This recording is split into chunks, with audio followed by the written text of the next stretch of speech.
اسلام پر عمل کرنا ہی تنگ نظری ہے تو وہ یہ کہہ رہا ہے وہ کیسا مسلمان ہے؟ ٹھیک ہے نا، کہ اگر شریعت کے کسی قانون پر کوئی عمل کرنے کی بات کرتا ہے، آپ کو اس کی ترغیب دیتا ہے، تو لگتا ایسا ہے کہ آپ کی تنگ نظری نہیں، دل بھی تنگ ہو گیا ہے، کہ شاید اس پر بھی کوئی تالا لگ گیا ہے کہ آپ پر کوئی ہدایت کی بات اثر نہیں کر رہی، جب آپ کو اسلام کی باتیں بھی تنگ نظری پر محیط لگ رہی ہیں اور آپ اس پر امپلیمنٹ کر رہے ہیں۔ تو جب تک چیزوں کے بارے میں پتہ نہیں ہوتا، لوگ اپنی طرف سے کہہ دیتے ہیں کہ بھائی یہ بڑی تنگ نظری کی باتیں ہیں، بلکہ میں سمجھتا ہوں کہ the most flexible religion on earth, سبحان اللہ، اگر کائنات میں کوئی سب سے زیادہ فلیکسیبل ریلیجن ہے تو وہ اسلام ہے۔ آپ سفر پر ہیں، آپ کی نماز میں آپ کو تخفیف کر دی گئی، آپ کی قصر ہو گئی، ٹھیک ہے جناب۔ آپ سفر میں ہیں، اگر آپ روزہ نہیں رکھ سکتے آپ نہ رکھیں، بعد میں رکھ لیں، ابھی بنیادی ارکان چل رہا ہے، ابھی بیسک باتیں چل رہی ہیں۔ اچھا، اگر آپ پانی نہیں ہے تو کچھ اسلام کہیں نہیں تو کہتا کہ آپ خرید کے پانی، جناب مہنگے سے مہنگا پانی لے کر بھی، اور جناب کچھ بھی کر کے کنواں کھودے پانی نکالیں، پانی میسر نہیں ہے اور آپ کے پاس اویلیبلٹی نہیں ہے، آپ تیمم کر سکتے ہیں، ٹھیک ہے، طہارت کے لیے تیمم، اچھا تیمم ہو گیا۔ اچھا، اب اس کے بعد آپ کھڑے ہو کے نماز نہیں پڑھ سکتے، آپ بیٹھ کے نماز پڑھ لیں، آپ بیٹھ کے نہیں پڑھ سکتے آپ لیٹ کے پڑھ لیں، لیٹ کے نہیں پڑھ سکتے اشارے سے پڑھ لیں، صحیح، یعنی آپ کو چوٹ لگ گئی ہے، آپ کو ڈاکٹر بنا کر رہے ہیں اور واقعی آپ کو لگتا ہے کہ میرے یہاں پر زخم پر جو میں پانی ڈالوں گا تو خراب ہو جائے گا، آپ مسا کر لیں۔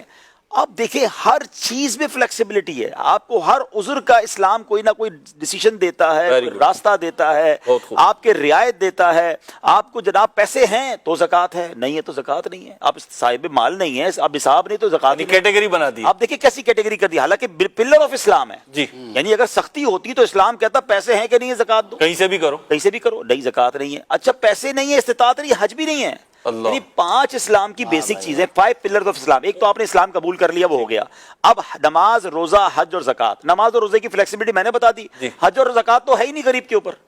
یعنی صاحب مال اور صاحب استطاعت نہیں، اس کو حج بھی فرض نہیں ہے، زکوٰۃ بھی اس پر فرض نہیں۔ اس سے زیادہ فلیکسیبلٹی اسلام کیا دے گا؟ آپ دیکھیں کہ ہر موقع پر اسلام آپ کو فلیکسیبلٹی دیتا ہے۔ آپ مفتی صاحب کے پاس اپنا پرابلم لے کے چلے جائیں کہ میرا یہ پرابلم ہے، آپ دیکھیں آپ کو کوئی نہ کوئی راستہ ملے گا۔ آپ ڈیڈ اینڈ نہیں ہے اسلام میں،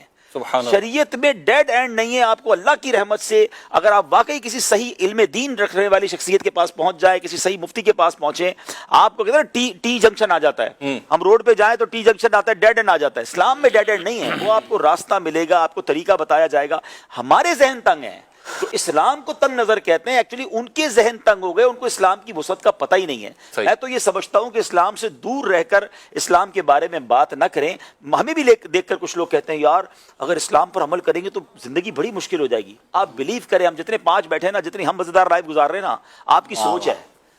اسلام میں امامہ ہمارے سر پہ ہوتا ہے۔ ارے جناب وہ مزے زندگی کے پتہ ہی نہیں ہے آپ کو، اللہ کی رحمت سے اتنی آسان کر دی اسلام نے زندگی، اللہ کی رحمت۔ سب سے بڑی بات تو قلب کا سکون ہے نا۔ اگر آپ نماز نہیں پڑھ رہے اور آپ کو لگتا ہے نماز پڑھنے سے میں پھنس جاؤں گا اور بڑی مشکل ہوگی، آپ یقین کریں جو نمازی ہیں ان سے پوچھیں، وضو کرنے کے بعد جو ریلیکسیشن ملتی ہے، ساری فکریں، ساری تھکن ایسا لگتا ہے کہ سائڈ پہ رکھ دی ہے۔ ایسا ہی آپ ساری رات جو لوگ جا کر سکون تلاش کر رہے ہیں، کبھی رات کو اٹھ کر تہجد کی 2 رکعت پڑھ کر آنسو بہانے میں سکون دیکھ رہے ہیں، اور مومنٹم بن جاتا ہے۔ آپ بلیو کریں بندے کو لگتا ہے اللہ کی بارگاہ میں پہنچ گیا ہوں، میری بات وہاں پہنچ گئی ہے، میرے مسئلے حل ہی ہونے ہیں۔ تو دعا کا جو لطف ہے، جو درود پاک کا لطف ہے، جو ذکر و اذکار کا لطف ہے، پھر اسلام میں چونکہ فلیکسیبلٹی اتنی ہے، لوگ سمجھتے ہیں جو مولوی لوگ ہوتے ہیں نا، یہ نہ انجوائے کر رہے ہوتے ہیں، نہ ان کی فیملی بھی بڑی مشکل میں گزار رہی ہوتی ہے، سانس بھی نہیں لے دے رہے ہوتے، ان کو اندازہ ہی نہیں ہے اسلام نے نہ خوشیوں کا منع کیا ہے، بلکہ ہماری شریعت تجھے کہتی ہے تم میں بہترین وہ ہے جو اپنے گھر والوں کے ساتھ بہترین ہے۔ میں تو سمجھتا ہوں جو مذہبی لوگ اپنے گھر والوں کو فلیکسیبلٹی اور پیار دیتے ہیں اور جو ان کو خوش رکھتے ہیں، اگر واقعی وہ مذہبی ہیں، اگر جو نہیں ہیں تو چند لوگوں کی وجہ سے آپ پورے اسلام کو کرٹیسائز نہیں کر سکتے، وہ بھی سو کالڈ۔ ہاں، جس نے شریعت پڑھی ہے، جس نے حدیث پڑھی ہے، اس نے یہ پڑھا ہے کہ میرے آقا علیہ الصلوۃ والسلام فیملی کے ساتھ کیسے وقت گزارا کرتے، بچوں کے ساتھ کس طرح پیار کے ساتھ رہا کرتے، تو بچوں کے ساتھ بچہ بننا یہ بھی اسلام سکھاتا ہے، اپنی ازواج کا پیار دینا، ان سے خیال۔ نبی پاک علیہ الصلوۃ والسلام بی بی عائشہ صدیقہ رضی اللہ تعالیٰ عنہ کے ساتھ دوڑ لگا رہے ہیں، اللہ، یعنی اس سے زیادہ فلیکسیبلٹی، اس سے زیادہ سافٹنس کون کہتا ہے تنگ نظری ہے؟ آپ بلیو کریں، آپ اسلام کو پریکٹیکلی اختیار کر لیں، you will enjoy your life.